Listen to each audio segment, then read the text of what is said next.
Today we'll be starting our message and continuing the series entitled Truth Over Trends.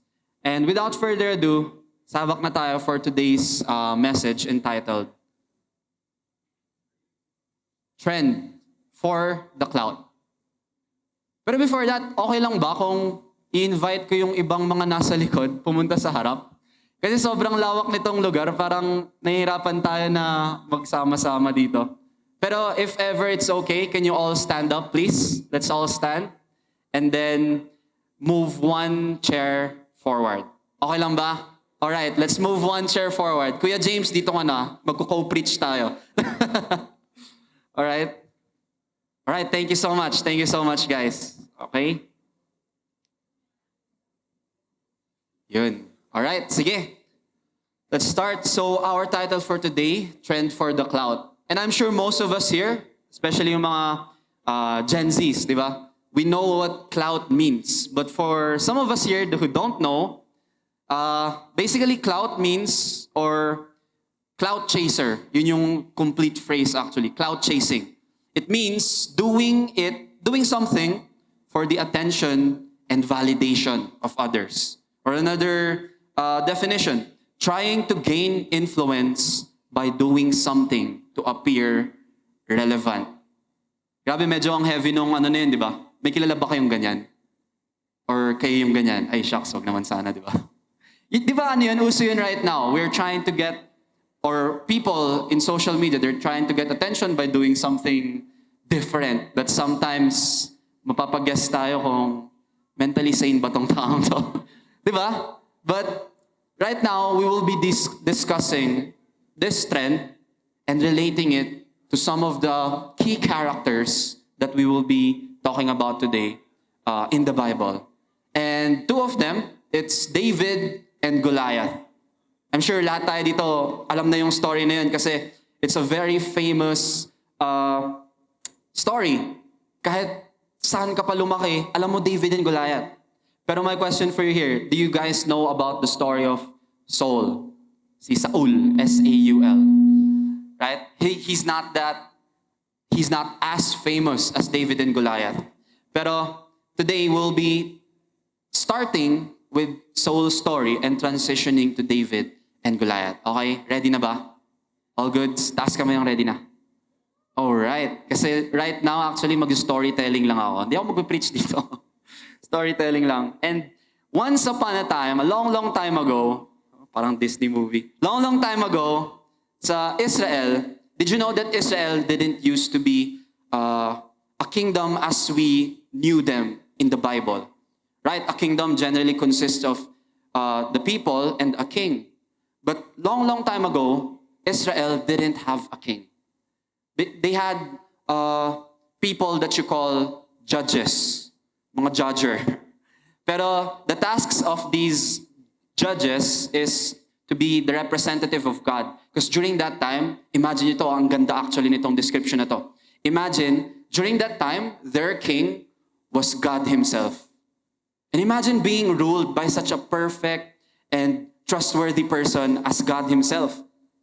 Pero sadly, along the way, the people were discontent. They were seeing yung mga neighbors nila, kunwari Philistines or Romans, and they were saying, uy, shucks, ba't sila may king? Ba't tayo wala? So, to cut the story short, they demanded for a king. They asked the Lord, bigyan nyo rin kami ng king. Gusto rin namin maging valid na kingdom. We want to be validated like the other people that we know. We want a king. So they demanded God for a king. And that's where Saul comes in. Saul, as described here, was a son of Kish. And kung titignan ninyo, grabe yung physical description niya. He was handsome, a young man as could be found anywhere in Israel. And itong description na to, he was a head taller than anyone else. This isn't a common description in the Bible because what this description is implying is that he's very kingly. Very kingly. Kingly in stature, in his look, in his demeanor. Yung tipong pag pumasok siya dito ngayon sa hall na to, uy, shucks, hari to. May kilala ba kayong ganun? Diba? And that's amazing. So siguro, for me, when I'm visualizing someone who's kingly, I imagine someone like this. Di ba? Yung asin, barako. Macho siya talaga. Kasi yun yung description, and he's taller than anyone in Israel daw during this time. And one day, his father sent him on a donkey chase. Nawala ng father niya yung donkeys niya. Basically, he said, Saul, bring a servant with you and find my donkeys. So si Saul, okay, sige, father. So he went with his servant, and they looked around for his father's donkeys, but they couldn't find it. Basically, they were already panicking. Ano ba yan? Ang tagal na natin, sobra naghahanap. Hindi pa rin natin mahanap. Baka tayo na yung hanapin ng father ko. Pero, the servant that was with him suggested something. And this was what he suggested. The servant said, I've just thought of something. There is a man of God who lives here in this town. And this man of God that he's talking about, his name is Samuel. And during that time, Samuel was the judge of Israel. Remember, yung judges, sila yung mga speakers of God. So basically, he's a prophet and a priest and a judge. Okay? So this is who Samuel is. So they went there. Pero, the amazing thing about here that I really appreciated na minention pa rin sa Bible is that just when they were planning to go to Samuel, si Saul and his servant, God was already planning something behind the scenes. Because we can see here in this next verse that God was already talking to the prophet Samuel about Saul. He says here that, I will send you a man from the land of Benjamin, anoint him to be the leader of the king. So remember, the Israelites were asking for a king, and then itong si Saul, nautusan lang ng dad to find his donkeys. Suddenly, hindi niya alam, napaplano na pala buhay niya. Relate ba kayo dito doon? Sino dito yung nabudol lang na pumunta dito? May pinaplano si Lord sa buhay ninyo. Di ba? Because it's amazing. Saul didn't know what he was going to look for. And then, it ended up, he was already being called as a king. So basically what we can see here is Saul was an appointed man of God. He was destined for something great. Basically, he was the version 1.0 of David. And we can see here that he was called by God, anointed by God himself. And as we continue in the story, so basically, yung si Saul and his servant, they met with Samuel. And as they were meeting Samuel, Samuel approached them and Samuel said, don't worry, alam ko ba't ka nandito. I know why you're here. And don't worry, the donkeys have been found by your father. But that's not what I came here to talk to you about, because I have something else to tell you. Surprise, you're the king of Israel. Imagine that scenario. Imagine if that was you. Imagine, nautusan ka lang ng tatay mo bumili ng tinapay sa talipapa. Sabi lang, uy, ikaw na yung next presidente. Shucks. That's crazy. Pero that's what happened to Saul. And you can imagine what he would react to that. For example, kayo, ano reaction nyo nun? Well, this is what Saul replied. Saul replied, but I'm only from the tribe of Benjamin, the smallest tribe in Israel, and my family is the least important. Dinamay niya pa yung pamilya niya.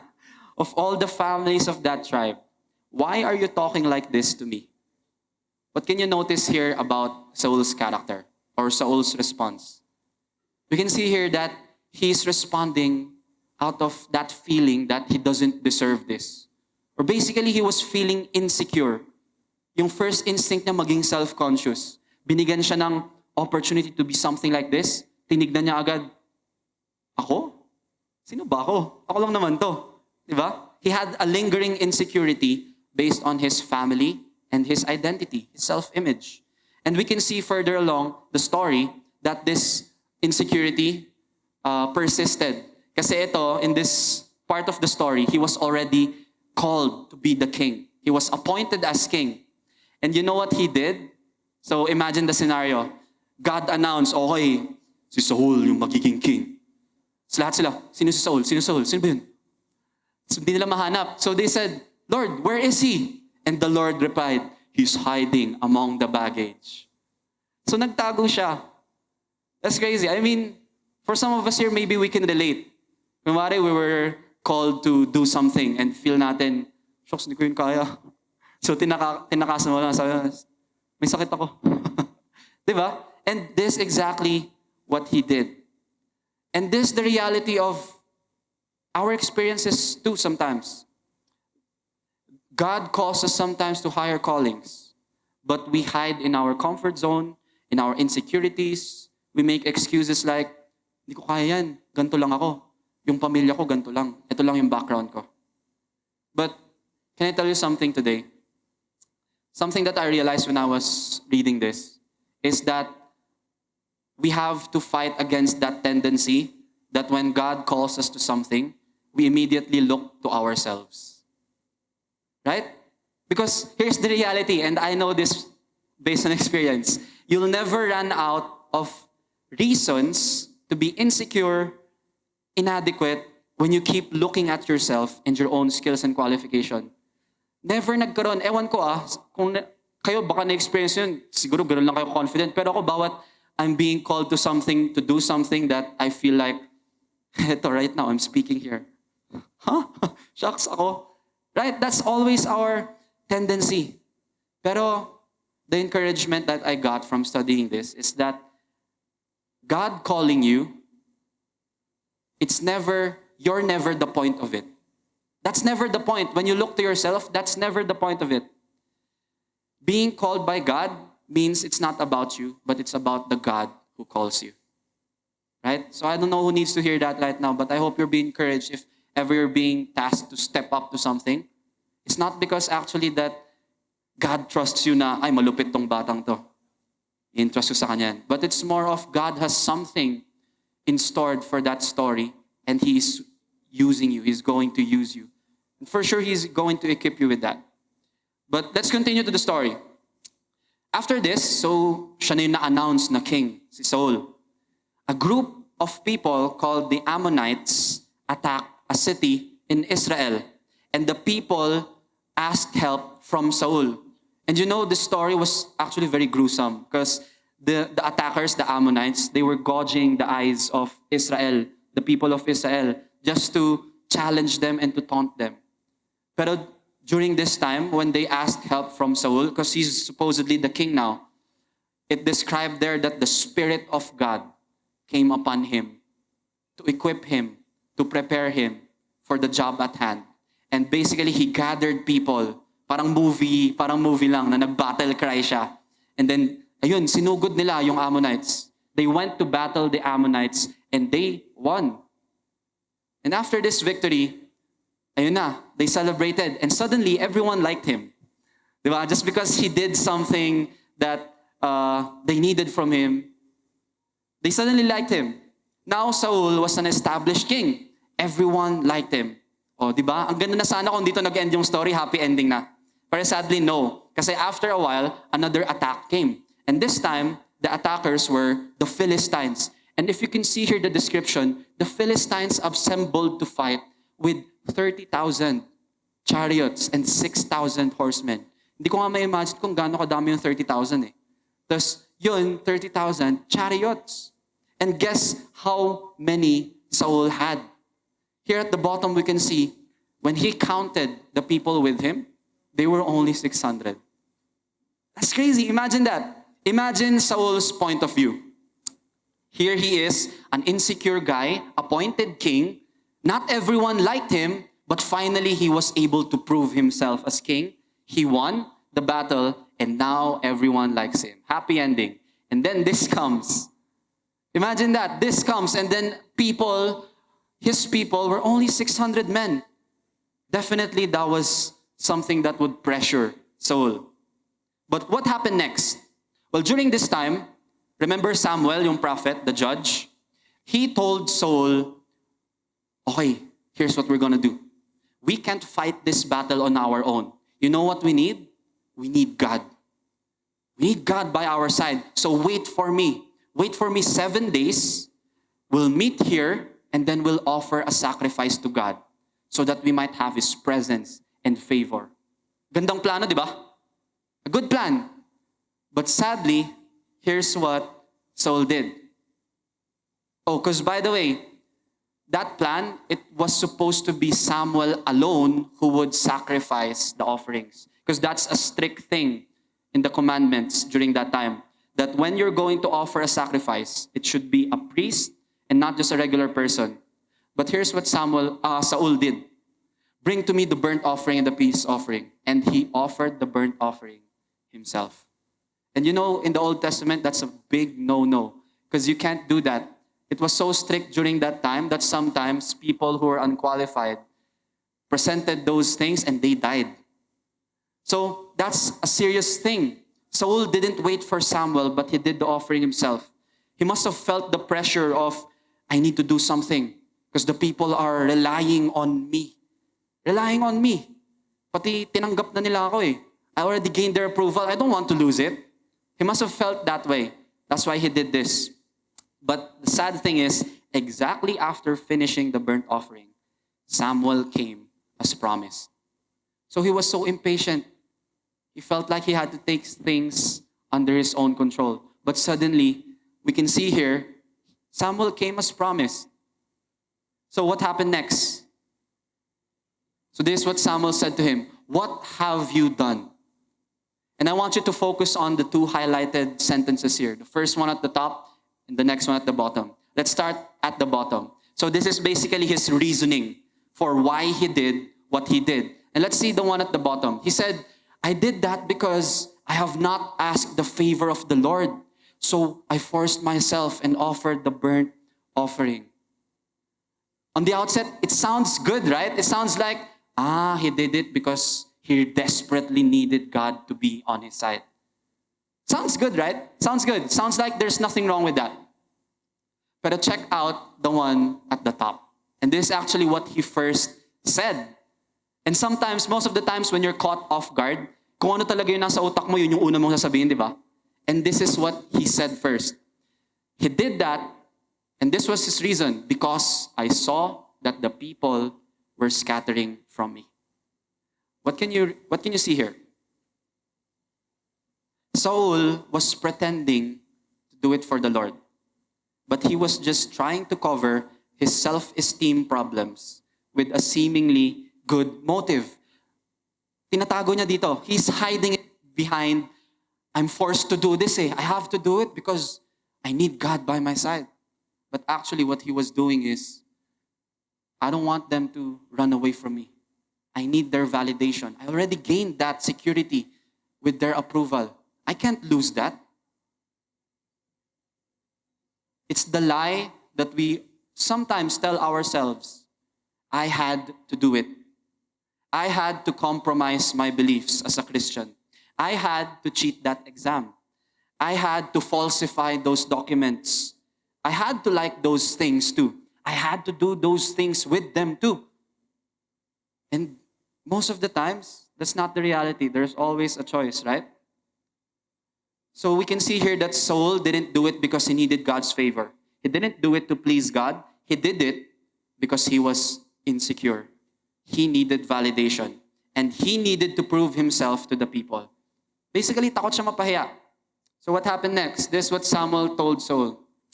You have acted foolishly. You have not kept the commandment of the Lord your God, which he commanded you. And that's very ironic. Because remember, Saul was never qualified in the first place, right? He was never qualified in the first place to be in that position that he was in. It was all because of God. It was all because God planned it and favored him to be put in that position. But suddenly now he thinks that God won't help him through that calling. Do you think God who made him king wouldn't help him remain as king? No, right? And here's the sad part. We continue on this verse. Samuel actually says to Saul, you know what? God would have established your kingdom over Israel forever.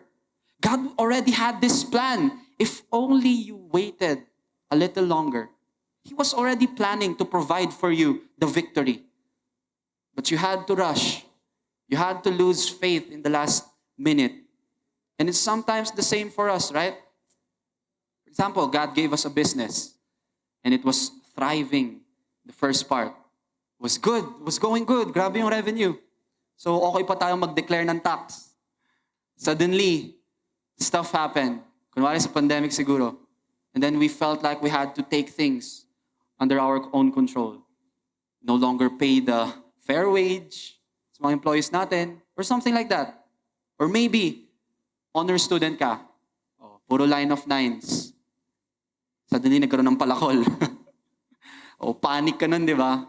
O baka dahil kaya ka nagpapanik, it's because you have a scholarship to maintain, right?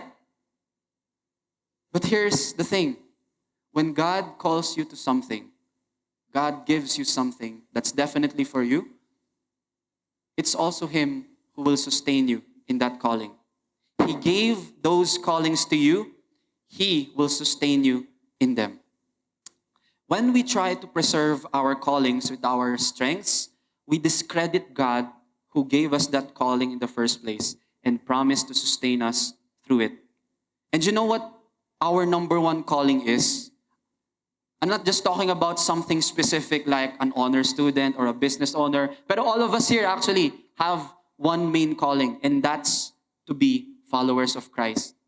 And you know, it is only because of Jesus that we get to be followers of Christ. And it can only be lived by faith alone. Faith that it was God in the first place that made us children of God. So He will sustain you every step of the way. Man, that's very reassuring, right? And I hope we really feel that in our hearts today. But let's continue on with the story. So suddenly what happened? Panic broke out in the Philistine and an earthquake struck. And everyone was terrified. And when they came to the camp of the Philistines, there was terrible confusion everywhere. And basically what we can see here is exactly what God said He would do. He delivered the Israelites. He helped Saul. Even though Saul disobeyed Him, still God made a way. That's amazing. God still made a way despite Saul's disobedience because it wasn't about Saul. Realize that it wasn't about Saul. God had this plan, and it just so happens that Saul was used to be there. So this was God's story. Saul was just a vessel because as we can see here, the Lord saved Israel that day. Not Saul, not his strength. So that's a great self-check for us right now. We might be having victories. You know, that's a very sobering reality check actually for our ministry here. We're having all this blessing, victory. But the question is, yes, we're doing this, we're achieving this, and maybe it's because, no, I'm sure it's because God has this plan, not just for us, but for the people who He will be reaching out to. And we just get to be a part of that. But the self-check here is God pleased and honored in the state of your heart? Right? So what happened next? Basically, one day, so this happened, so okay na sila. They achieved victory from the Ammonites, and they lived in peace na. But one day, God talked to Saul, and He said to Saul that I will punish Amalek for what he did to Israel, how he set himself against him on the way. So basically, God ordered Saul another commandment, and that's go and strike Amalek and utterly destroy all. So this was the commandment. So basically, they had peace, they won na, but now God has another assignment for Saul, and that's to utterly battle and destroy Amalek. And do you think he listened? What do you think happened next? Ganda sana ko yung story, it happened na, nagkaroon ng change of heart si Saul, and he finally obeyed God. But sadly, this is what happened. But Saul and the people spared Agag and the best of the sheep. So when God commanded him, utterly destroy everything. Leave nothing. Leave nothing standing. This is what he did. All that was good and would not utterly destroy them. He preserved all that was good for himself. Basically, he said, I'll keep something for myself. Okay lang yan. Partial obedience, that's fine. So what he did was, he kept some that was convenient for him. So Samuel arrives at the scene now. Samuel the prophet goes to him and he sees this. Because God spoke to Saul through Samuel. So basically sinabi ni God, sabihin mo kay Saul, gawin niya to. Tapos hindi ginawa ni Saul. So this is what happened next. So Samuel came to Saul. And ito pa yung response ni Saul sa kanya. He meets Samuel and he goes, "Blessed are you of the Lord. I have carried out the command of the Lord. Praise God, hallelujah, for my obedience." Ang tigas na mukha ni Saul. He came here being confident like, basic naman yung Amalek na yan. Walang challenge. So ang yabang-yabang niya pa. He's here saying, he carried out the command of the Lord. But what happens next? Samuel said, yeah, praise God. Galing. Ano yung naririnig ko? Bakit may naririnig pa rin akong sheep in my ears? And the lowing of the oxen which I hear. If you killed all of them and utterly destroyed his property, why is it that I'm still hearing some sheep? And this is what Saul replied.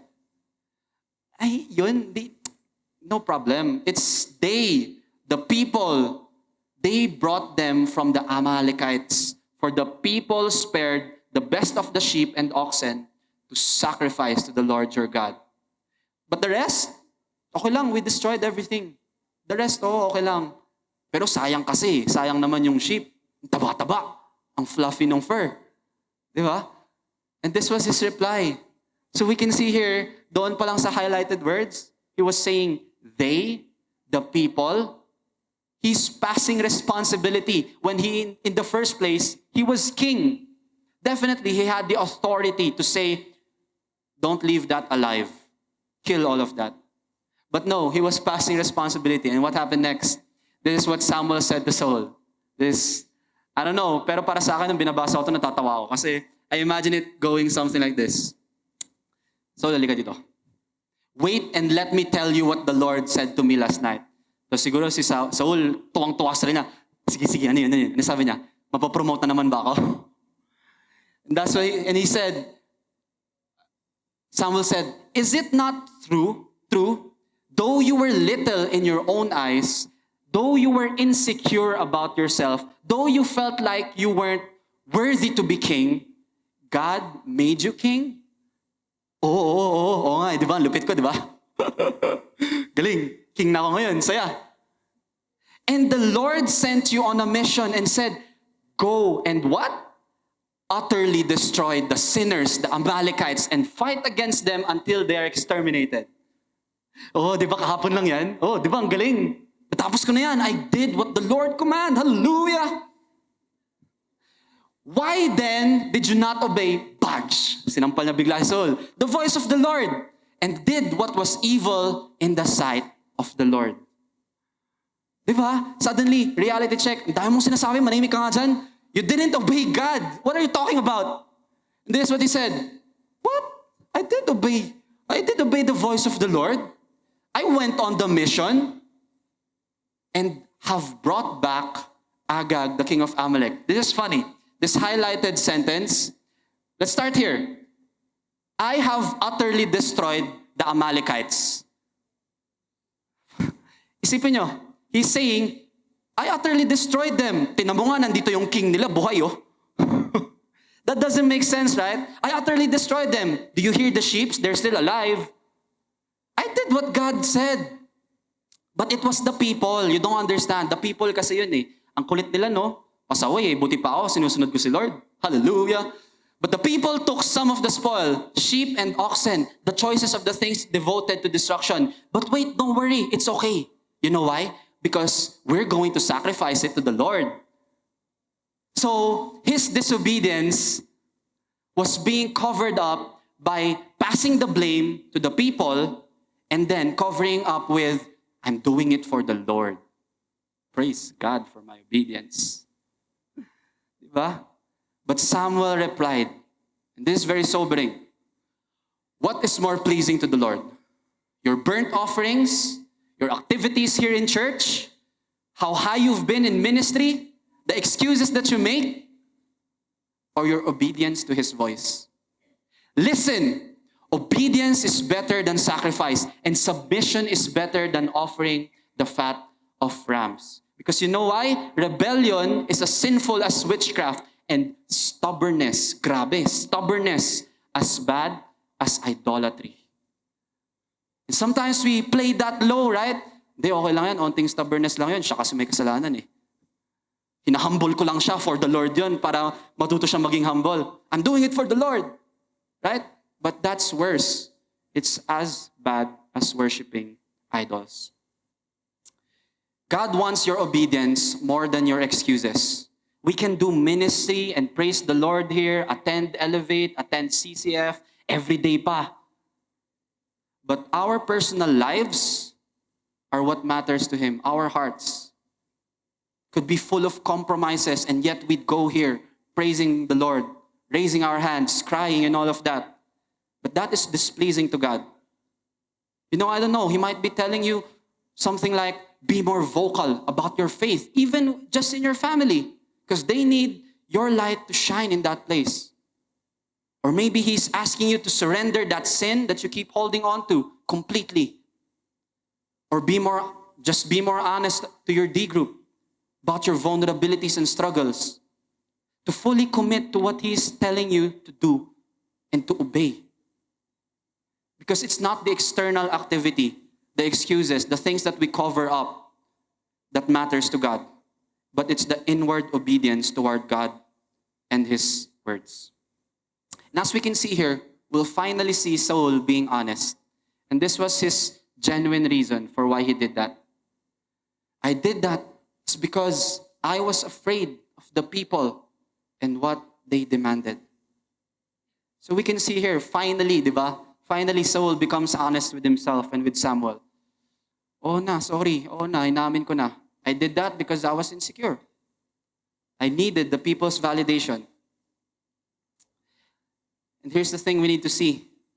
If God is not the source of your validation and identity, you will keep trying to please the wrong people, even at the expense of disobeying God. And Saul did this, and he didn't even think, is what I'm doing pleasing to God?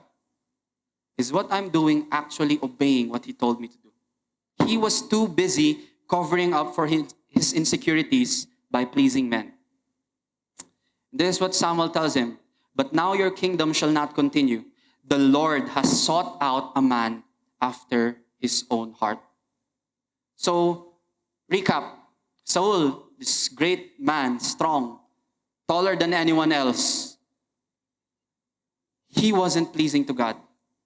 Despite fighting and having victory over many victories, he wasn't pleasing to God. Why?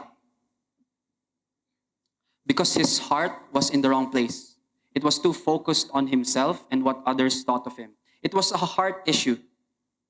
And that's a good self-check right now. You could be called by God to do great things, but not please Him at all. So my question for you, who are you doing this for? Whatever that might be, whatever your context is, as a student, as a young professional, as a business person, who are you doing this for? And here we can see, as the story progressed, God said, I'm looking for a man after my own heart. So basically, let's continue the story. Samuel was tasked by God to look for another person. And this time, it was amazing because God told him specifically who to look for. And here's what happened. So basically, God told him, tama na yan. You're still grieving over Samuel. You're still grieving over Saul. Enough, move on. Let's find another king. And he told Samuel to go to Bethlehem and look for Jesse. And Jesse was the father of who? David. Okay? So Samuel goes to Bethlehem. He sees Jesse there, and he meets 7 of his sons. And this was the first son he met. The first son Samuel met was Eliab. And here we can see another description. Description time ulit tayo. Visualize. Surely the Lord's anointed is before him. Why? Because if we can see here, he looked at his appearance and saw that he was again super tall, taller than anyone else, and kingly in feature. So again, here we go again. Round 2. Si Saul had all these features, and Eliab now also has this feature. So surely Surely he's the next king. But check what God says. Do not look at his appearance or at the height of his stature, because I have rejected him. For God sees not as man sees. For man looks at the outward appearance, but the Lord looks at the heart. So Jesse continued to present his sons. So basically, pinapila niya. Oh, ikaw ba king? Hindi. Next. Ikaw ba king? Hindi. Masyado kang malit. Ikaw ba king? Baka nang hininga mo. Ayoko sa'yo. Ikaw ba king? Wala pa rin eh. Ano ba yan? So what he said to Jesse was, are these all the sons you have? Kasi hindi pa rin eh. Wala pa rin. They are still not the king that God is calling. And here's what Jesse says. Ay shucks, oo nga pala, nakalimutan ko. Si David. There's still this youngest boy that I have. His name is David. Pero don't worry about him. He's out in the fields watching the sheep and goats. He's just a shepherd boy. Definitely, for sure, di yun yung king. So, imagine, ikaw si David. Nalaman mo, ganun yung tingin sa'yo ng tatay mo. He forgot his son David. And he was neglected just because he was the youngest and he was tasked to take care of the sheep. You know, if anyone had a reason to be insecure, it's David. His own father forgot him. His own father neglected him. But we can see later that he wasn't insecure at all. So let's continue in the story. So he sent for David. And this is another description of physical looks of David. He was ruddy and had beautiful eyes and was handsome. Very different, right? Compared to kingly, tall in stature. Definitely this guy is the king. So if you can imagine, Eliab and Saul, they probably looked like this, right? But that description of David, ruddy eyes, ruddy face, it meant his face was reddish, blush. So medyo, cute. And his eyes were beautiful and sparkling eyes. And he was handsome. Yung handsome na description dyan, it's not the same handsome na pag pumunta, intimidating yung handsomeness niya. Hindi, yung handsome na, oh, cute. So maybe he looks something like this. Diba? Compare the two. So bilang ito, kamot ulo, ang cute. Still good looking, oo. But not as intimidating and as kingly. But as God said, I do not look at outward appearances, but the heart. So let's continue on to the story. What is the heart of David? What is his character? Let's see here. Another attack came. So moving on, another attack came to the Israelites, and this time it was the Philistines.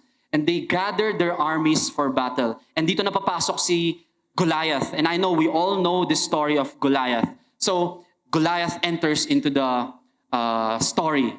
And he was a champion, and his height was 6 cubits and a span. And you know, if we convert that to our metric system, he was 8'5" to 9'2". So from 8'5" to 9'2". Sobrang tangkad. Imagine that. And if you look at it right now, our currently tallest man alive, his name is Sultan Kozen. And he is 8'2". But Goliath was described to be 8'5" to 9'2". So taller than this. And what can you notice about this guy? He's already in need of the support to stand up because it's probably the weight of the body. But did you know Goliath fully wore an armor that weighed 150 to 200 pounds? So that's around 90 kilograms. Imagine that. His armor is heavier than me, and he is this tall. So he was probably very buffed. Right? And imagine this guy fighting this guy that's buff, right? Mapapakamot ka talaga ng ulo. If anyone had the right to be scared, it was David, bro. Like, ano gagawin niya doon? Kakanta siya, "We're Breaking Free." Diba? But here's what Goliath did. He challenged continually Israel, and he was taunting them. Imagine a heavy voice. "I defy the ranks of Israel this day. Give me a man that we may fight together." So grabe. Barakong barako, maskuladong maskulado. And here's what when Saul and Israelites heard this, they were terrified. Kasi makikita nyo yung guy na yun, grabe, macho-macho, hinahamon ka. Hindi ko kailangan ng army ninyo, kahit one-on-one lang, boxing sa labas, tara, bangan kita doon. Katakot yun, right? But here's the thing. When I was reading this, I remembered, isn't this Saul the one who experienced victory over 30,000 people? And he only had 600. Isn't this Saul the one who experienced victories in his previous battles when it was against his odds? Bakit siya takot? Definitely God could make another miracle. And ayun, so this taunting of Goliath went on for 40 days. So 40 days, 40 nights, ang gagawin lang ni Goliath, tatayo lang siya doon. Boxing, one-on-one. Sana? Oh, wala naman itong mga ito eh. Babalik na siya, next day. Ano, meron na? Wala pa rin. 40 days yun ginawa. And Goliath just stood there, taunting them. And during this time, David had 3 brothers who were part of Saul's army. And we can see here that David was going back and forth from the camp to his father's place. Why? Because he was taking care of the sheep of his father. And what if we study this further chapters before this, we know that David was needed in the camp of Saul because he was the armor bearer of Saul. And a side story here, naging armor bearer si David kasi he was discovered to be a skilled harp player. Saul basically needed a harp player during that time to help him sleep. May insomnia, di ba? And he needed someone, and he discovered David because he was skilled.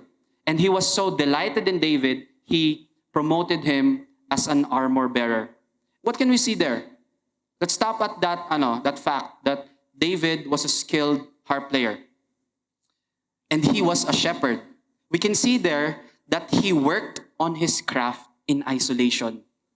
Kahit na shepherd lang siya, he was still working on his skills as a harp player. He didn't need validation from people or a big crowd to feel like he needed to improve himself. Because here's the thing, secure people work on their character and skills even when no one is looking. They don't do it for people's validation and attention. They don't need to broadcast it to the whole world. And that's the sickness of our current generation, right? Sa social media, pag may ginawa ka, I'm making these moves in secret. Pero pinost mo yun sa IG. Hindi na secret yun. Di ba? Move in quiet. Don't let them know what you're doing next. Pero yung story mo. Because you need that validation. You need that attention that I'm doing something great. But no, David was working on himself, even in isolation. And the amazing thing here is he was still taking care of his father's flock, the sheep. Kahit na armor bearer na siya. That's why he needed to go back and forth. So napakasipag ni David. Kitang-kita natin doon, he was a dependable son and a good armor bearer. But one day, ito na naman tayo, nautusan na naman si David by his father. No, his father Jesse told him, son, bring this food to the camp to your brothers so that you can know what's happening to them and bring back news. So that's exactly what David did. We can see here, David was sent to the camp, and here, look, he left the flock with the keeper. So he didn't just run to the camp and just did what the father told him to do in excitement. He was still trustworthy and faithful with what he was tasked to protect. And that's the flock. He didn't leave them alone. And he took the supplies and went as Jesse commanded. And fast forward, David went to the camp, and he saw his brothers and gave them the food. And while he was there, guess who arrived at the scene na naman? It was Goliath. He once again stood up. One-on-one. Wala pa rin. Ano ba yan? Corny naman ng mga to. And you know what was David's response? Because imagine that. Imagine you were just tasked by your dad. Oh, bili ka ng tinapay. Punta ka lang doon sa kuya mo. Bigyan mo sila ng tinapay. And just go there. Balitaan mo lang kung anong nangyari. So pagdating mo doon, suddenly itong higante na to, this giant is challenging your country, your people. I don't know what my reaction would be like, but it definitely would not be what David did. Because this is what David did. Then David spoke to the men who were standing by him, saying, what will be done for the man who kills this Philistine? Grabe yung reaction niya. Anong mangyayari if I kill this guy? Yun yung tumakbo sa isip niya. Ako kung siguro nakita ko yun, tatakbo sa isip ko, takbo. Sige, bahala na ka dyan. Peace out. Yan yung tinapay niyo. Okay na. Alis na ako dito. His thought was, anong makukuha ko pag pinatay ko yung Philistine na yan? And he continues here. For who is this uncircumcised Philistine that he should taunt the armies of the living God? Sino ba tong supot na to? Oy guys, translate ko lang ha. Kung merong supot sa inyo dito, okay lang. No pressure. Pero, sinasabi ko lang, yung sinasabi ni David, sino ba tong supot na to? Grabe! Ang tapang nun! Imagine mo, ganun kataas. Tapos 40 days hinahamon and Saul and the armies were scared. But this guy, who's this guy? Who's taunting the armies of God? His immediate focus was not himself. Pumunta siya doon, narinig niya, hindi na sinabi, uy, shucks, shepherd boy lang ako. Uy, shucks, I'm the youngest of our family. No. He didn't look at his qualification, but looked at the mission. He looked at the threat and what needed to be done for the Lord. When everyone was afraid of their safety, David was more concerned about Goliath insulting and taunting God. That's so beautiful. Imagine having that kind of heart as a Christian. But this is what his brother tells him. So basically, narinig yun ng kapatid niya. And this brother of him, I don't know, maybe he also had self-esteem issues because he was so mad at David. He said, what are you doing here? Ba't ka nandito? He demanded, what about those few sheep? Iniwan mo na naman yung sheep, no? Ikaw, walang kwenta ka talaga. I know about your pride and deceit.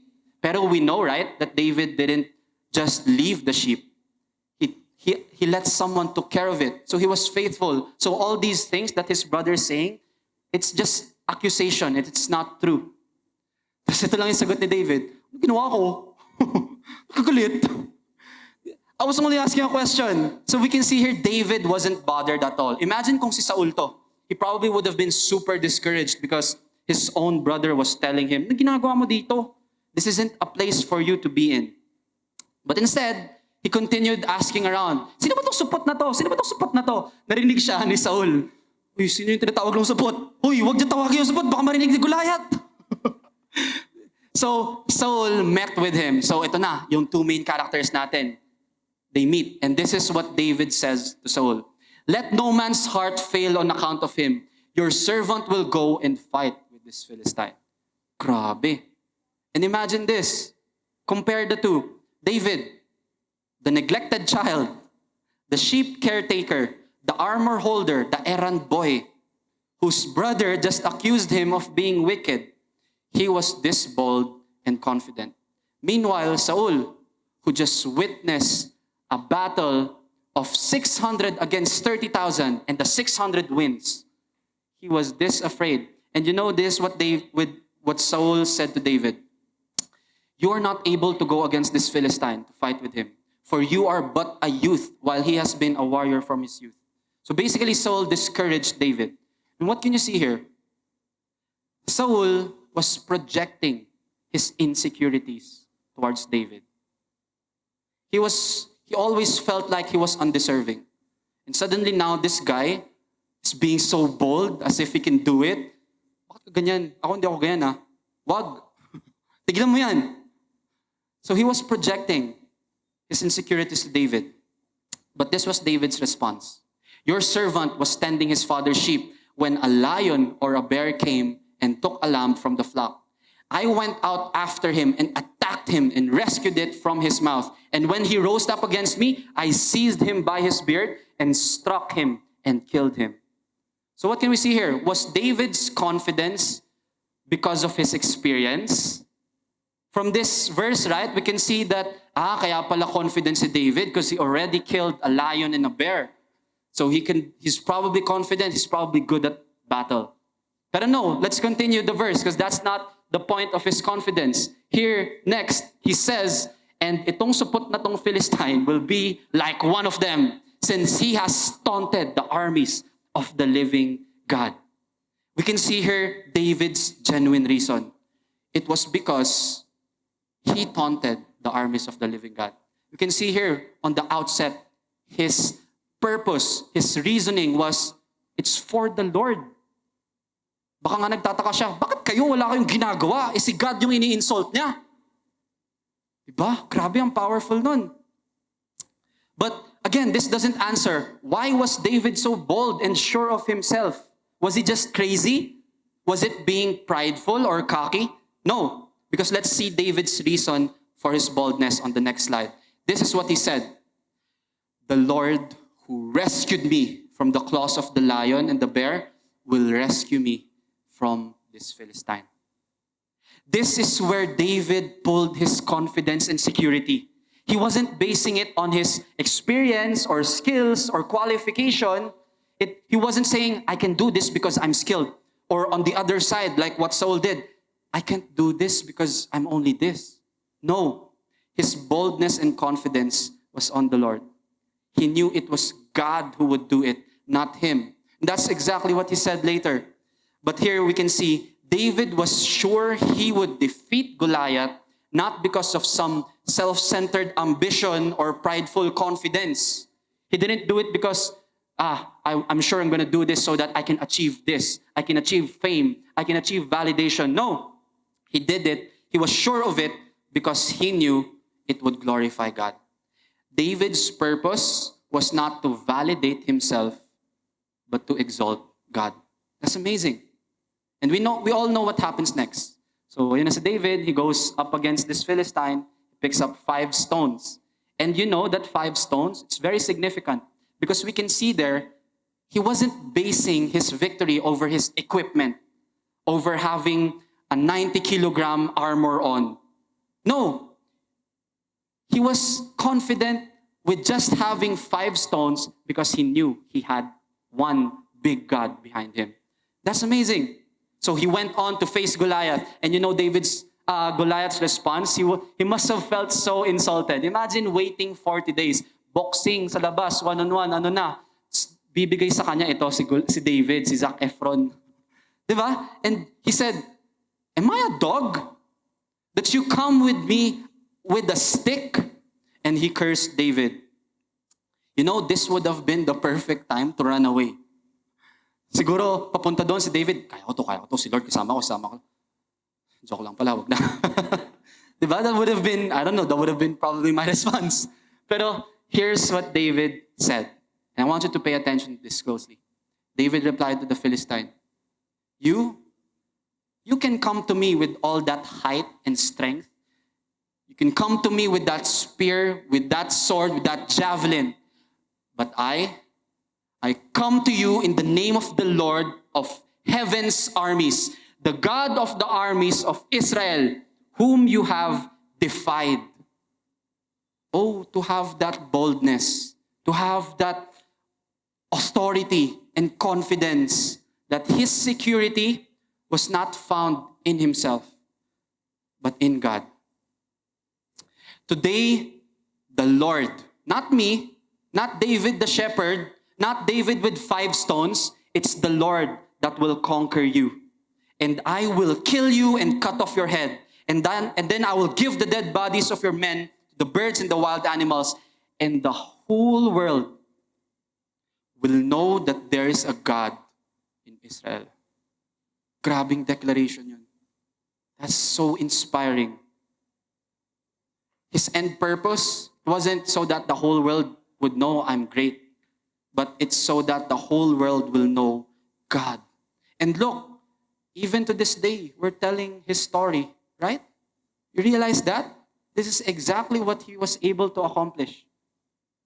And everyone assembled here will know that the Lord rescues his people, but not with sword and spear.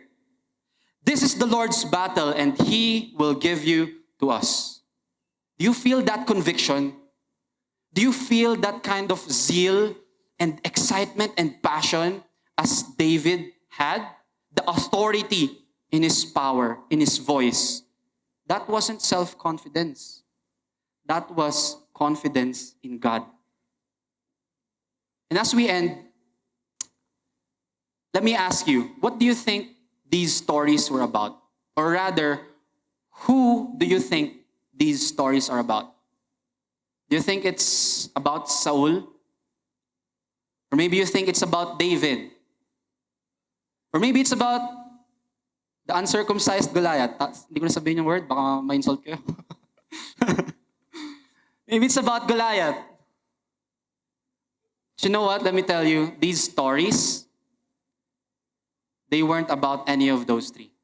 These stories were about God. He is actually the main character here. God planned and established Saul as king, right? And God gave victory to Saul despite being outnumbered 30,000 to 600. And God called David, the shepherd boy, to fight Goliath. And it was God who defeated Goliath. Right? If you look back, it's all about God. It was all about God. And when you read that, you realize it's not about how awesome David's faith was. Or it's not even about how foolish Saul was. But it was about how awesome and amazing God is. David and Saul's story was not about their qualifications and callings. It was about God who could use both a self-centered king and a shepherd boy to show the world that he is God. Let me tell you right now, that's the same with you. It's not about us. It's not about our abilities, our reputation, our skills, our qualifications. It's about honoring God in our activities, whether we are a king or a shepherd boy. It's all about making God, who is at work in us, known to the world. And you know, the result of having this kind of mindset, it frees you. It frees you up to be confident and secured in your own calling. It frees you to think, okay, this isn't about me. This ministry, Elevate, this is not about me. It's not about Kuya Ron. It's not about the people standing here singing songs. It's not even about CCF. It's about God telling a story of redemption, which just happens to include all of us. That's amazing. So fight your battles with the heart of David. Whether you're a student, a working professional, a business person, a child, a parent, or a partner. Fight with David's heart. Fight your battles knowing who the main focus is. Fight to honor God. And as we end, we all have different callings and battles here, I know. Different contexts. Some of us here are still studying. Some of us here are already working. But right now, I'd like to direct you all towards some specific battles that you have to face. And this isn't just specific that you're going to be a doctor or something like that. No. Right now, I'm speaking to every one of you here. I'm speaking to two types of people here right now. The first one that I'll be speaking to, the new people, the newcomers. Can you raise your hand if you're a first-timer? If your name tag is green. Praise God. Praise God. Praise God. Thank you so much for joining us. Thank you. And not just them, but also those who might have been coming here for a while now, but you're still unsure about your salvation, about your relationship with the Lord. You're still not sure about this Christian life. You're not sure if I can put my faith in this God, if I'm still worthy, if I'm still accepted. You know, you have a battle to fight here today. The battle for faith. To believe that God loves you and He cares for you and He called you to be His child. Even before you were just planning to go here, He was already planning to call you to be His son and daughter. Even when you were just figuring out that, I need to attend. He was already planning something behind the scenes. So that's your battle here today. The battle for faith. And you know, it's not about your qualifications. It's not about whether or not you feel worthy, whether or not you did this or did that, whether or not you're good or bad. It's not about that.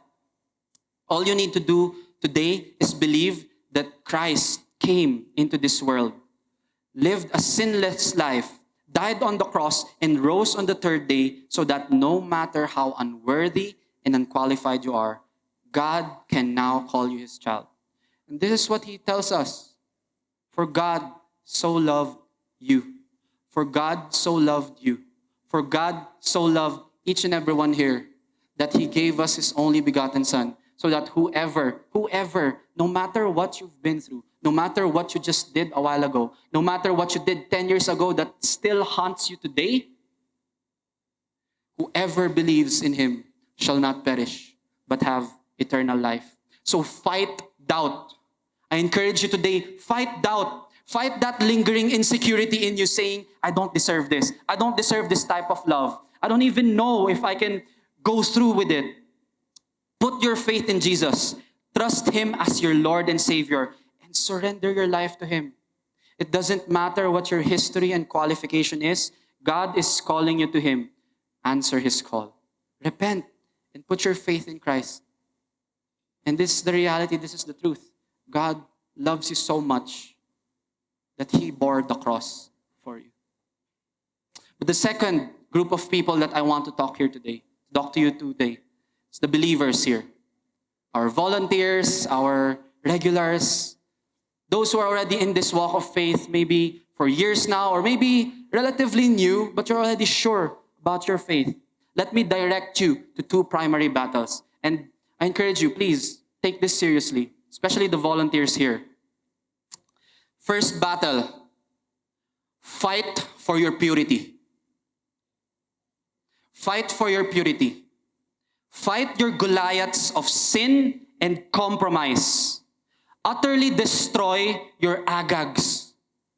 God despises these things.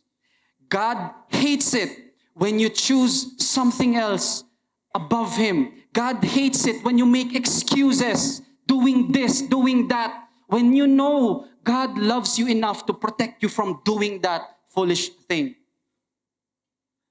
God is looking for a man and a woman after his own heart. So fight with his strength to be one. By his divine power, God has given us everything we need for living a godly life. You have no excuse. I'm sorry, this is heavy, pero sinapol na rin ako ni Lord dito firsthand eh. And I'm just giving it to you. Stop making excuses. God has given you the Holy Spirit and everything you absolutely need to live a godly life. Not a perfect life. I'm not telling you to be perfect tomorrow. I'm telling you, fight for a godly life that no matter how many times you trip, you won't make that an excuse. You're going to run to God.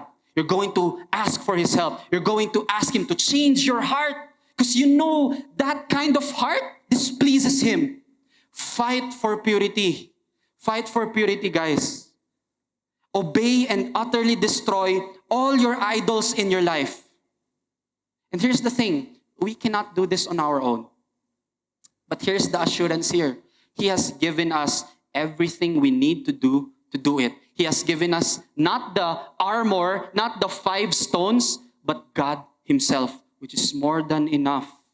So fight what grieves his heart. Second battle, fight for the lost. Especially those of us here who are D group leaders, ministry, volunteers, fight for the lost. This is exactly the Great Commission. It says in Matthew 28:19-20, Go therefore and make disciples of all the nations, baptizing them in the name of the Father and of the Son and of the Holy Spirit, teaching them to observe all that I have commanded you. And behold, I am with you to the end of the age. This is God's main directive. Each of us here might be battling different things, specific things, as an employee, as a student.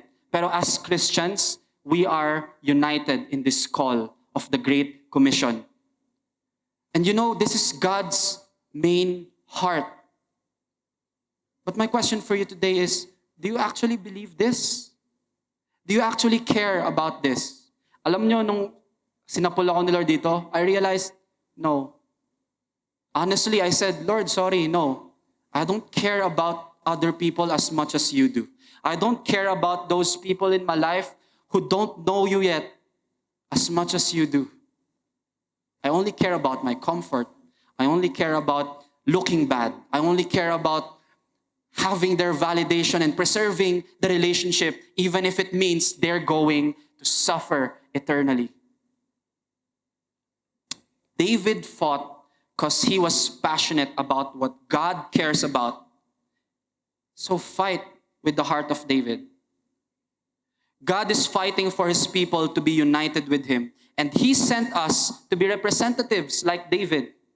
And we will face Goliaths. We will face Agags, persecution, trials. But let's face them with boldness. Let's face them with that kind of heart that David had, that you come to me with logical reasonings that feels like it's invalidating my faith. You come to me with all of that attitude. You come to me with all of that embarrassment. I come to you, the power of God. Come to you with God here right now. So fight against your tendency to hide in your insecurities. Fight against your tendency to hide because of your fear of people. Fight for God's name to be known. And fight with your all. Because this is important to God. And this is His battle. So He will provide the victory. And here's our greatest assurance. Jesus Himself says, I am with you always to the end of the age. And I don't know about you, but that's more than enough for me to face all the Goliaths in my life. Yes, maybe sometimes I'd see that Goliath and still doubt myself. But remember, always remind yourself, the God of heaven's armies, the God of David, the God who provided a victory over 30,000, He is the same God with me right now. Can I invite you all to stand up and pray with me?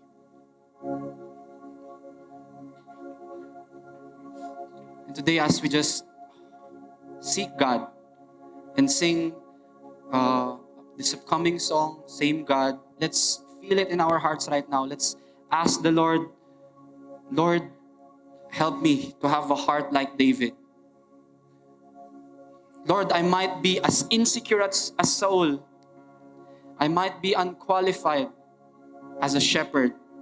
But Lord, that doesn't matter, because this story is about you. Let's pray. Lord, thank you so much for this message, oh God, that you have given us. Not just them, oh God, but even me, oh Lord. You have spoken to me. You have spoken to us so boldly yet tenderly, strongly yet lovingly. And Lord, I just ask each and every one of us here, help us to heed your voice. Help us, oh God, to see the personal battles that we are in. No matter the Goliaths, oh God, help us, oh God, to obey you. Lord, we lift up to you our lives. We lift up to you this community, this church.